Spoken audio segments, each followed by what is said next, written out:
Hello, உங்கள் TSR பேசுகிறேன்.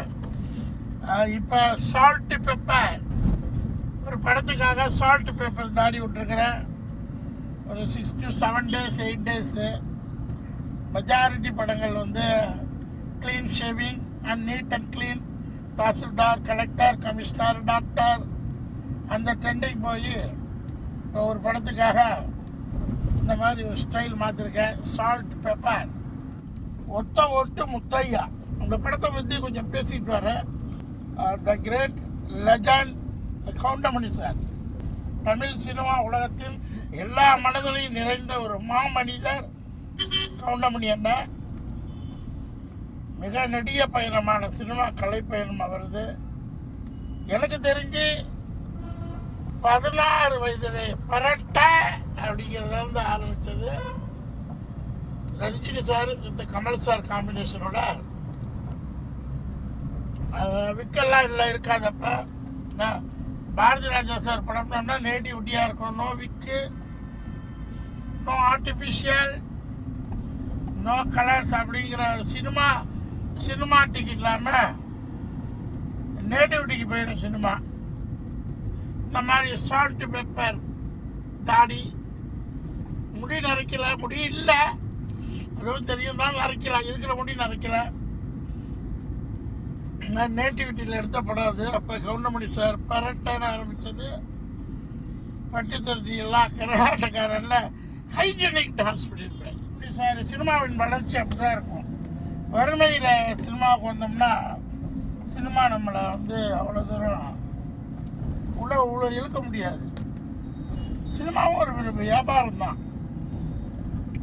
So அவர் வந்த காலத்துலலாம் அவ்வளோ பணமும் கிடையாது, தொழிலும் கிடையாது. படிப்படியாக வளர்ந்து கரகாட்டக்காரன் அப்படிங்கிற ஒரு legend movie Gangai Amaran sir எடுத்தது.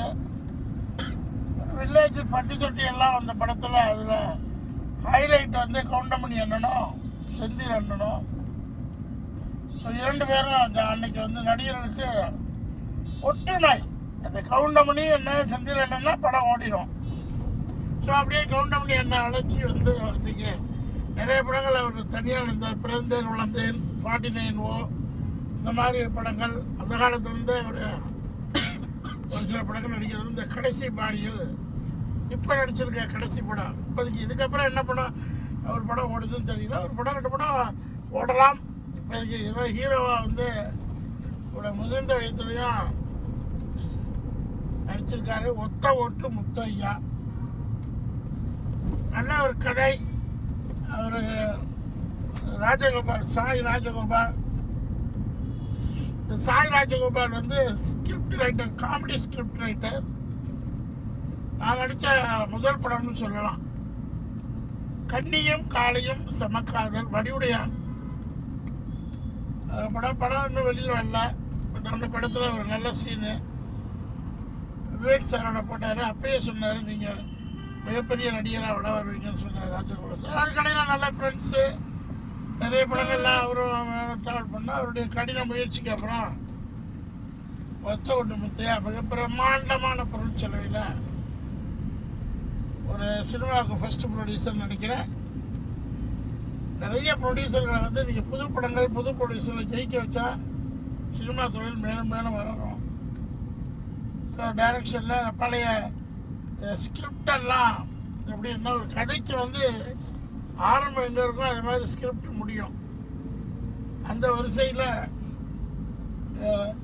உதாரணத்துக்கு சொன்னால் இந்த பாக்யராஜ் சார் படங்கள்லாம் பார்த்தீங்கன்னா வி சேகர் படங்கள் இதெல்லாம் பார்த்தா ஒரு கதைக்கு வந்து ஒரு அர்த்தம் இருக்கும், கதைக்கு ஸ்கிரிப்ட் இருக்கும், மெசேஜோட ஃபேமிலி மெசேஜ் இருக்கும், நல்லாயிருக்கும், கதை இருக்கும், அந்த மாதிரி. ஸோ நான் படங்கள் பார்த்துக்கிட்டு இருந்த வரிசையில் இப்போ நடிக்க வந்தது வந்து அதில் அச்சு டாக் அப்படின்னு ஒரு அச்சுன்னு ஒரு கம்பெனி இருந்துச்சு. அதை காமிச்சிட்டு டைரக்டர் காமிப்பார். அப்படியே என்னுடைய ஆஸ் யூஷுவல் அந்த டாமினேட்டிங் இல்லாமல், கரெக்டர் அஃபிஷியல் கேரக்டர் இல்லாமல் ஒரு டிஃப்ரெண்டான ஃபாதர். 2 ஜோடி எனக்கு. ஒய்ஃப் வந்து லேகாஸ்டி, இன்னொருத்தங்க வந்து படத்தில் கதையில் ஒரு டிஃப்ரெண்டான கதைக்குள் கதை.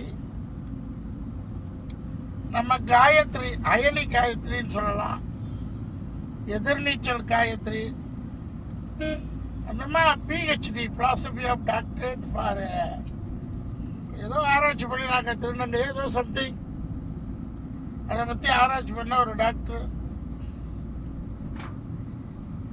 அவங்களோடையும் சேர்ந்து இயற்கையாக நடிச்சுக்கிட்டு இருக்கேன். நல்ல பெரிய பெரிய நடிகர்கள் இந்த படத்தில். ஒரு மாபெரும் நடிகர், 42 ஆர்டிஸ்ட். ஸ்டார்டிங்லேருந்து எடுத்துக்கிட்டிங்கன்னா கவுண்டமணி அண்ணன், அதுக்கு அடுத்து ரவி மரியா, யோகி பாபு, அடுத்து நான், ஐயாபுரி அண்ணன், முத்துக்கால், இப்படியே சொல்லிக்கிட்டே போகலாம். இளநதி யூத்துகளில் வந்தால் மயில்சாமி சாருடைய சன்னு, அடுத்து இவருடைய சன்னு சிங்கமுத்து சார் சன்னு, நாகேஷ் ஐயாவோட பேரை, ஒரு 3 இளம் கதாநாயகிகள். இந்த காம்பினேஷனில் கதை உருவாகிறது. ஏகப்பட்ட ஆர்டிஸ்ட்டு, டான்ஸ் எல்லாம் தெறிக்க விட்ட டான்ஸு. ஒரு டான்ஸில் இதில் என்ன டான்ஸ் யாரும் கரெக்டாக நானும் அதுக்கு முயற்சி எடுக்கலை. டான்ஸு நல்லா ஆடுவேன், சொல்லி கொடுத்தா. டான்ஸு போயிட்டெல்லாம் ஸ்பெஷல் பண்ணி கேர் பண்ணி எடுக்கணும். சினிமாவில் ஒரு அங்கம் டான்ஸ், ஃபைட், அப்புறம் டைலாக் டெலிவரி, இது மாதிரி நிறைய ஒரு ஸ்கில்லுக்கும் தனியான ஒரு அங்கீகாரம் சினிமா. பாடகர்களில் எஸ்பிபி, ஃபைட்டில் சூப்பர் சுப்ராயன், பழைய சூடோ ரத்னம், இந்த மாதிரி ஒரு இடத்துல சொல்லிக்கிட்டே போனாங்க. கோடிக்கணக்கான பேர் சர்வீஸ் பண்ண இன்ட்ரெஸ்ட். இசையில் ஒரு இளையராஜா சார், இந்த மாதிரி சொல்லிகிட்டே போகலாம். ஒவ்வொரு துறைக்கும் சினிமாவுக்கு ஒரு இலக்கணம் இருக்குது, ஒரு கிராமர் உண்டு, ஒரு அத்தியாயம் உண்டு. ஒரு நடிகருக்கும் எப்படி அத்தியாயமாக இருக்கிறதோ அதே மாதிரி ஒரு கலைஞருக்கும் எல்லா துறையிலையும் இசைங்கிறது மிக அருமையான இசை. இசைதான் செவிக்கு உணவு இல்லாத போது சிறிது வயிற்றுக்கு இயப்படும். ஸோ அந்த மாதிரி இசைத்துறை, நல்ல பாடல்கள், 3-4 பாடல்கள் வந்துருக்குது. காமெடி, ஸ்கிரிப்டு, கதை, ஃபைட்டு.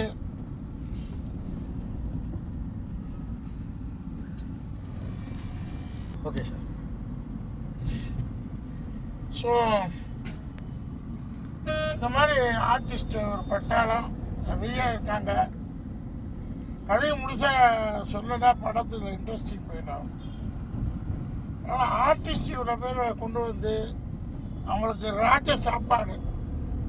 முத்தையா ப்ரொடியூசர், தங்கமான ப்ரொடியூசர், ஒரு சோப்பு கம்பெனி, சசி சோப்புன்னு நினைக்கிறேன். ப்ளஸ் அவர் இன்னொருத்தர் ஹெச்பி கிரைண்டர், அவர் 2 பேர்கள் பார்ட்னர்ஸு. ஃபஸ்ட்டு படம் அதர் தொழிலேருந்து உள்ளே வராங்க பாருங்க. காதலர் தினம் அன்னைக்கு ரிலீஸ் படம். இது முழுக்க லவ் இருக்கும். அதில் டிஃப்ரெண்டான love, youth love, old love, முதுமையிலும் காதல் லவ். ஸோ அந்த மாதிரி விதவிதமான லவ் சப்ஜெக்ட், லவ் மேட்ரு இருக்கும், காமெடி இருக்கும். 1000 படங்களுக்கு மேலே காமெடி எழுதிய ஒரு மாமேதை சாய் ராஜகோபால். மற்றபடி டெக்னீஷியன்லாம் எல்லாமே ஹைடெக் டெக்னீஷியன், எல்லாமே லேட்டஸ்ட்டு பண்ணுற கேமராமேன், லேட்டஸ்ட்டு மியூசிக், எல்லாமே லேட்டஸ்ட் பீப்புள். அடுத்து சொல்லிகிட்டே போகலாம். தொய்வு இல்லாமல் ஒரு 2.5 மணி நேரம் காமெடி வித்து என்டர்டைன் பண்ண ஒரு லெஜண்டோட படம். எல்லாரும் தேட்டரில் போய் பார்த்து ஃபேமிலியோட என்ஜாய் பண்ணிங்கன்னா எங்களுக்கு பெரிய வரப்பிரசாதமாக இருக்கும். ஆல்ரெடி மீடியா வந்து இதை பெரிய லெவலில் கொண்டு வருவாங்க. இதில் வர்ற காமெடியிலேருந்து நமக்கு ஒரு லைஃப்பில் வந்து ஒரு டேக் ஆஃப் கிடைக்கும். அதுக்கு அடுத்த படம் குடும்பஸ்தன், மணிகண்டன் குடும்பஸ்தன் படம், அப்படியே வேறு ஒரு படம் 2 படம் அப்படியே ரிலீஸ் ஆகும். இடையில குயிக்காக இந்த ஆஃபீஸுங்கிற வெப் சீரிஸ் டிஸ்னி ஹாட் ஸ்டாரில் குயிக்காக ரிலீஸ் ஆகுது. அதுக்கான ப்ரொமோஷன் வந்தாச்சு. அது ஒரு ஒரிஜினல் தாசில்தாரை பார்ப்பீங்க. எனக்கு பெருசாக ஒன்றும் நடிக்க தெரியாது, ட்ரை பண்ண தெரியாது. என்ன கேரக்டரோ அதை வாழ்ந்துருவோம். ஸோ அதனால் தொடர்ந்து ஒரு படங்களையும் பாருங்கள். நான் சொல்லிகிட்டே போகலாம். கிட்டத்தட்ட அடுத்த விஜய் சேதுபதி சார் படம் ஒன்று போயிட்டுருக்கு. அடுத்த இப்போ வர்ற படங்கள் எல்லாம் காமெடிங்கிறது தனி ட்ராக் இல்லை. அதான் எங்களுக்கு கொஞ்சம் ப்ராப்ளம். தனி ட்ராக்காக இருந்தால் இந்நேரம் தனி காமெடிக்கல் ட்ராக் வந்து இப்போ வரல. கதையோட காமெடியாக இருக்கிறதுனால இது லைட் பிக்கப், அவ்வளோதான். சினிமாவில் பெரிய வேக்கண்ட் இருக்குது. எல்லோரும் வரலாம், எல்லோரும் ஸ்டார் ஆகலாம், எல்லோரும் சர்வீஸ் பண்ணலாம். Service to people. ஒரு மனிதனை சிரிக்க வைக்கிறது ஒரு பயங்கரமான கலைன்னு சொல்கிறாங்க.